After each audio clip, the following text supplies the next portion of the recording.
Mini number cakes ulit tayo for today's video. Mga mi, tara na G!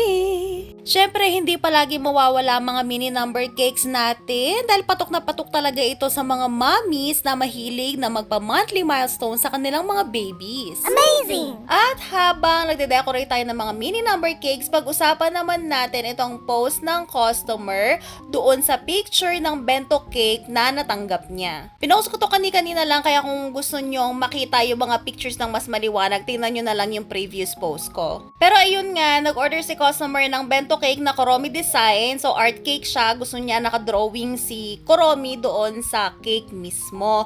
Normally kapag ako nagre-receive ako ng mga art cake na orders, mahal talaga yan. 350 yung pinakamura sa akin.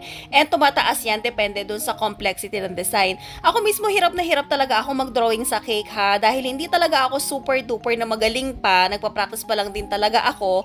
Pero nung mga time na nag-uumpisa pa lang ako sa baking at hindi pa talaga ako confident na kaya kong makapag-drawing ng maayos sa cake, hindi talaga ako tumatanggap ng ganon. Una sa lahat, ayokong ma-disappoint yung customer ko, at pangalawa sa lahat, ayokong mapahiya ang negosyo ko. Sana sa mga kapwa ko, bakers, lalong-lalo na yung mga baguhan dyan, alamin natin kung ano ang capability natin, kung ano ang strength and weaknesses natin, kasi iba-iba yan. Merong mga baker na magagaling sa fondant, merong baker na magaling sa icing, magaling sa rosette and paggawa ng mga flowers, meron din namang magaling mag-drawing. Alam ko na mahirap ang buhay ngayon at sobrang tumal talaga ng mga orders, pero wag kayo sanang manghihinayang na tumanggi sa mga orders, lalong-lalo na kung alam ninyo sa sarili ninyo na hindi ninyo kayang gawin. Kung ayaw nyo talagang i-let go ang order na iyon, ay aminin nyo kay customer na hindi ninyo kaya iyong gawin pa, pwede nyong itry pero hindi kayo makakapangako na maganda.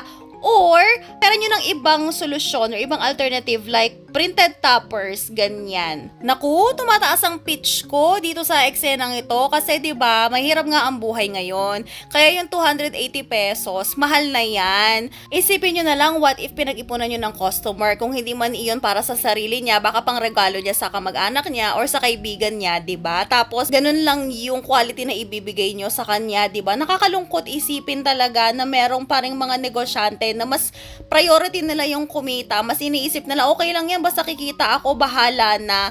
Nakakaligtaan ng isipin na kapag hindi nagustuhan ng customer, hindi lang naman nila yung kikimkimin sa sarili nila. Actually, sa totoo lang talaga, mas nai-spread pa talaga ang mali na nagagawa mo, ang pangit na nagagawa mo, kaysa sa mas magandang nagagawa mo. Kaya most likely, dahil hindi man ang social media ngayon, ipopost at ipopost talaga yan. Dahil kahit ako madidisappoint talaga ako dun sa nakita kong yun ha. Alam nyo, wala naman kasing masama yung susubok ka, gaya nga ng sinasabi ko, 'di ba? Hindi mo naman kasi malalaman kung kaya mong gawin ang isang bagay kung hindi mo susubukan. Kaya nandoon yung pagsaset ng expectation sa mga customers natin. Pero mga mi, alam nyo naman yan sa sarili ninyo kung kaya nyo o hindi. At kung pangarap nyo rin na balang araw, makagawa kayo ng mga ganong klaseng art cake or yung super duper gagandang mga cakes, bakit hindi tayo mag-practice, diba? Huwag natin gawing pag-practicean yung mga in-order sa atin ng mga customer natin kasi binabayaran nila yan. Kaya nga customized cake ang in-order nila, diba? Kasi gusto nila unique ang cake nila at gusto nila masunod ang mga request nila. Kaya sana, dahil nagtiwala sa atin ng mga customer natin, pinagkatiwala nila na kaya natin gawin yung mga request nila, sana naman pahalagahan natin yun. Hindi sa lahat ng pagkakataon ay mapagbibigyan tayo sa mga pagkakamali natin. Kaya nga tayo binabayaran para makapagbigay tayo ng magandang serbisyo, di ba? Lagi niyong tatandaan na sa negosyo, hindi lang naman yung kikitain mo ang importante dyan. Pinaka-importante ay makuha mo ang tiwala ng customer at ang loyalty nila sa mga gawa mo dahil alalahanin ninyo na ang words of mouth ang pinaka-powerful na marketing strategy sa bawat negosyo.